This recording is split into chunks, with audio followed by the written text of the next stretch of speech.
ٹھیک ہے شائخ صاحب، یہ بتائیے گا 44 سال بعد اب ذوالفقار علی بھٹو کیس پر سپریم کورٹ نے جس طرح اس کو ٹیک اپ کیا ہے اور اوپینین جو سامنے آئی وہ یہی ہے کہ فیئر ٹرائل کا حق بھٹو صاحب کو نہیں ملا، کیسے دیکھتے ہیں اس کارروائی کو آپ؟ دیکھیے یہ جو ابھی سپریم کورٹ یہ فیصلہ صحیح ہے، یعنی اس چیز پہ تو میں امید کرتا ہوں جب ان کو پھانسی ہوئی بات کرتی تک کہ ان کو غلط پھانسی ہوئی اور ان سے زیادتی ہوئی، مانی ہوئی بات ہے، ناانصافی بھی ہوئی، ججز انفلوئنس بھی تھے، وہ ایک جج صاحب کی جو کتاب ہے سامنے موجود وہ موجود ہے جس میں سب چیزیں انہوں نے ایڈمٹ کی ہیں، یہ سب اپنی جگہ پہ صحیح ہے، لیکن یہاں پر جو چیز دیکھنے کی ہے وہ یہ فیوچر کے لیے وہ یہ کہ دیکھیے سپریم کورٹ جو ہے ہائیسٹ ادارہ ہے، ہائیسٹ کورٹ، اور اس میں فائنلٹی ہونی چاہیے، کیونکہ اگر جو سپریم کورٹ فائنلٹی نہیں ہوگی تو کبھی کوئی معاملہ ختم نہیں ہوگا۔ ایک امریکن جج ہے جو سپریم کورٹ کا جس نے کہا تھا، بہت اچھی بات کی تھی، میں ٹرانسلیٹ بھی کرتا ہوں انگریزی میں، اس نے یہ کہا تھا we are not final because we are infallible, ہم فائنل اس وجہ سے نہیں ہیں کہ ہم غلطی نہیں، we are final because we are infallible because we are final, ہم غلطی اس واسطے کر سکتے چونکہ ہم فائنل ہیں،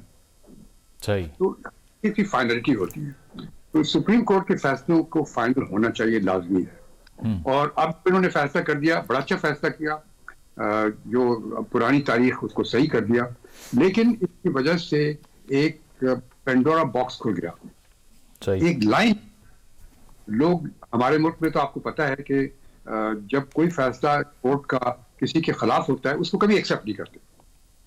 کوئی بھی انسان کبھی اپنے خلاف فیصلہ ایکسیپٹ نہیں کرتا اوپر سے لے کے نیچے، تو اب اس کو موقع مل گیا، پہلے تو یہ تھا کہ سپریم کورٹ کا فیصلہ ہو گیا، معاملہ ختم ہو گیا، اب اس کو موقع مل گیا ختم ہونے کے بعد بھی 10-15 سال جو فیصلے ہو گئے اس کے بعد بھی کوئی آ جائے گا، لائن لگ جائے گی کیسز کی جو کہیں گے کہ ہمارے خلاف غلط فیصلہ ہوا، اور اس کو دیکھیں آپ، تو یہ ایک ایسی چیز جو پنڈورا باکس کھول دیا انہوں نے یہ فیصلہ کر کے، جب تک کہ وہ کوئی آئینی امینڈمنٹ نہ کریں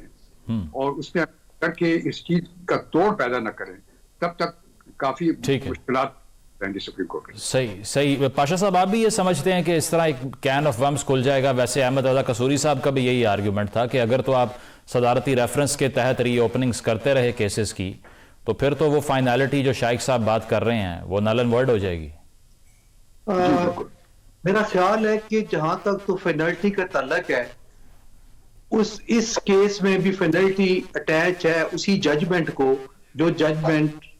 آج سے 44 سال پہلے دی گئی ہے، اور اسی لیے آپ نے دیکھا ہوگا کہ اس شارٹ آرڈر میں یہ تھا کہ ہم اس فیصلے کو ڈسٹرب نہیں کرتے، لیکن جو آرٹیکل 186 کے تحت جو ریفرنس پریزیڈنٹ آف پاکستان نے سپریم کورٹ کو ریفر کیا تھا اس میں، اور آپ دیکھیں کہ عدالتی معاونین نے بھی انہی پیرامیٹرز پہ بات کی کہ اس میں ایلیمنٹ آف میلا فائڈی، فیئر ٹرائل، آرٹیکل 4 کی خلاف ورزی، اور یہ ساری چیزیں ود ایویڈنس ڈسکس ہوئی اور اس کے بعد اس نتیجے پہ پہنچے۔ میں نہیں سمجھتا کہ فلڈ آئے گا، کیونکہ جو ریفرنس ہر کیس میں نہیں بھیجا جا سکتا، ہماری یاد میں یہ پہلا کیس ہے اور آخری کیس ہے آج سے 44 سال پہلے جب سپریم کورٹ آف پاکستان نے 4-3 کی ریشو سے پھانسی کی سزا سیکشن 109 میں وہ پی پی سی اس میں دی ابیٹمنٹ میں، اور اس سے پہلے نہ اس سے بعد کرمنل جورسپروڈنس میں کہیں بھی یہ نہیں تھا کہ سیکشن 109 میں کسی کو death sentence, maximum punishment, capital punishment دی ہو، یہ واحد کیس ہے، اور اسی لیے اس کے بعد آج دن تک نہ تو کسی وکیل صاحب نے اپنے آرگومنٹس کے دوران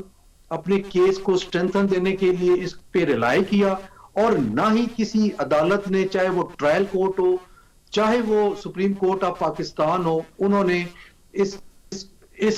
کیس کا ریفرنس دیا کہ جی کہ اس بندے کو سزا اس کیس اس نظیر کے تحت دینی ہے۔ تو میں سمجھتا ہوں کہ یہ پہلے ہی ایک ایسا کلنک کا ٹیکہ تھا جو ہمارے اعلیٰ ترین عدلیہ کے ماتھے پہ تھا، جس کو اس بینچ کے معزز ممبر نے خود تسلیم کیا انٹرویو کے دوران کہ ہمارے اوپر پریشر تھا, دباؤ تھا, اور اس وجہ سے ہم نے فیصلہ کیا. اور کچھ ایسی ایویڈنس بھی آئی جس میں انہوں نے کہا کہ میرے اوپر بوجھ ہے. اور ایک تو چیف جسٹس صاحب رہے ہیں, جسٹس نسیم صاحب کی بات کر رہے ہیں آپ؟ جی, انہوں نے پھر محترمہ بے نظیر بھٹو شہید سے ایک مشترکہ دوست کے گھر ملاقات کی ریکویسٹ کر کے ان کو ملے اور ان سے معافی بھی مانگی. تو یہ ساری چیزیں اپنی جگہ پہ موجود ہیں, اور ان حقائق اور ان کی موجودگی میں اگر آج کا ورڈکٹ جو سپریم کورٹ آف پاکستان کا آیا ہے, یہ ڈیٹیل میں جب آئے گا تو واقعی یہ ایک تاریخی دستاویز ہوگی جس کو آئندہ آنے والی جو نسلیں ہیں یا قانون کے متعلقہ جو ادارے ہیں وہ ان کے لیے میرا خیال ہے کہ معاون ثابت ہوگا. صحیح, ٹھیک ہے. عثمانی صاحب, آپ کیا سمجھتے ہیں, یا آپ نے کہا کہ اس سے ایک فلڈ گیٹ کھل جائے گا, جو آرگیومنٹ ہو بھی رہا ہے اس کے اگینسٹ, لیکن یہ تو اسٹیبلش ہو گیا نا ریمارکس کے تحت ہی, آج کے جو ایڈوائزری جورسڈکشن ہے لاہور ہائی کورٹ کی, اس کو ہم ریجیکٹ نہیں کر سکتے. اس کا مطلب ہے کالعدم قرار دیا جانا تو رول آؤٹ کر دینا چاہیے پھر اس کامنٹ کے بعد. دیکھیے وہ اپنی جگہ پر ہے, لیکن جس طرح میں نے آپ کو ذکر کیا کہ بالکل صحیح تھا, سب کچھ کر دیں, جو مرضی کر دیں, لیکن اس کیس میں ریویو بھی فائل ہو چکی تھی, جو ہمارے کانسٹیٹیوشن میں ریویو کرنے کی ریویو فائل ہوئی تھی, وہ بھی ختم ہو گئی. یعنی ہر ایک چیز, ہر ایک سٹیج پورا ہو گیا, 4-3 سے ریجیکٹ ہو گئی. جی, دوبارہ کھول دیا اس کو. تو یہ کیس نہیں کھولنا ٹھیک ہے, آپ کھول دیں, دوسرے بھی آئیں گے کیسز. اگر آپ چاہتے ہیں کہ آپ کے فلڈ گیٹ کھل جائے اور لوگ آئیں اپنے فیصلے درست کروائیں تو یہ تو ہوتا رہے گا, لیکن وہ فائنلٹی جوڈیشل سسٹم کی وہ ختم ہو جائے گی. لیکن عثمانی صاحب, جو پولیٹیسائزیشن آف جوڈیشری پاکستان کے اندر یا ڈاکٹرن آف نیسیسٹی کے بعد سے چلی آ رہی ہے, تو پھر پریسیڈنٹ بھی تو اس کو بھی تو وے ان کرنے کے لیے کہیں نہ کہیں تو ہمیں بتانا پڑے گا نا عوام کو کہ جو فیصلے ہوتے رہے ہیں ان کی نیچر کیا تھی, وہ ڈسٹرکٹیو تھے یا گریٹر گڈ کے لیے تھے. اس میں ایسا کیا حرج ہے؟ دیکھیے دنیا کی کسی جوڈیشری میں آپ دیکھ لیں تو غلط فیصلے ہوتے رہے ہیں, کوئی نئی بات نہیں ہے. انگلینڈ میں دیکھ لیں, امریکہ میں دیکھ لیں, جتنی ویسٹرن سسٹم ہیں ڈیموکریسی کے, ان میں ہر جگہ پہ یہ فیصلے غلط ہوتے رہے ہیں. اور اس کو جو فائنل سٹیج ختم ہو جاتا ہے اس کے بعد وہ ڈسٹرب نہیں کرتے. اسی وجہ سے میں نے آپ کو امریکن سپریم کورٹ کے جج کا وہ remark, we are not final because we are infallible. ہم اس بات سے فائنل نہیں ہے کہ ہم غلطی نہیں کر سکتے, ہم we are infallible because we are final. ہم غلطی نہیں کر سکتے چونکہ ہم فائنل. اس چیز کو رکھنا نہیں کر سکتے آپ. ہر ایک سسٹم میں ایک فائنلٹی ہونی چاہیے, نہیں ہوگی تو پیدا ہوگی. ٹھیک ہے پاشا صاحب, آپ کی اوپینین کیا ہے؟ obviously it's a political question. جی, لیکن جب تک وہ نہیں کرتے تب تک تو پرابلم ہوگی. صحیح, ٹھیک ہے. پاشا صاحب, آپ کیا سمجھتے ہیں؟ اب چونکہ یہ ایک آرگیومنٹ یہ ہے کہ کالعدم قرار دے دینا چاہیے وہ جو فیصلہ کیا گیا تھا, ایک یہ ہے کہ رائے دینا از انف. اس سے یہ اسرٹ ہو جائے گا کہ رائٹ سائڈ آف ہسٹری پہ نہیں کھڑے تھے وہ لوگ جنہوں نے یہ فیصلہ سنایا. تو آپ کیا سمجھتے ہیں, کیا انف ہے اس میں؟ میں بالکل جناب جسٹس شائق عثمانی صاحب کی بات کو آگے بڑھاتے ہوئے یہ عرض کر رہا ہوں کہ فیڈرلٹی اٹیچ ہے اس فیصلے کو, اس کو ٹچ نہیں کیا اس بینچ نے, لیکن انہوں نے جو اس کے معروضی حالات تھے اور جن حالات میں فیصلہ سنایا اس پہ اپنی رائے دی, اور as per queries forwarded by the President of Pakistan. تو ایک بلکہ اس میں تھی کہ آپ اسلامی حوالے سے بھی دیکھیں تو اس پہ بھی ان کے یہ آئی معزز بینچ کی کہ اس حوالے سے کوئی اسسٹنس نہیں دی گئی, تو اس پہ ہم اپنی رائے محفوظ رکھتے ہیں, اسلامی حوالے سے اس کی سزا کا کیا ہے. تو میرا خیال ہے بڑا محتاط ہو کے انہوں نے, اور اس چیز کو مد نظر رکھتے ہوئے کہ ایسا کوئی کام نہ کریں کہ جس سے فلڈ گیٹ کھل جائے اور مختلف کیسز ٹائم آئندہ والے جو سپریم کورٹ آف پاکستان کے میں اس طرح کے کیسز آئیں. میں سمجھتا ہوں کہ یہ انتہائی محتاط رویہ اختیار کر کے صرف ایک پریزیڈنشل ریفرنس پہ رائے کا اظہار کر دیا انہوں نے, لیکن فائنلٹی اٹیچ ہے اس فیصلے کو. پاشا صاحب شارٹلی ایک رائے یہ ہوتی ہے کہ آپ کیا فائدہ اگر آپ کچھ بھی ڈیسائیڈ کر لیں. آپ کو لگتا ہے کہ ہسٹوریکل سینس میں اس کیس کی سگنیفیکنس اتنی ہے کہ یہ دوبارہ فوکس آف ڈیبیٹ بنے, جبکہ بھٹو صاحب کو تو سزا دے دی گئی؟ اب دیکھیں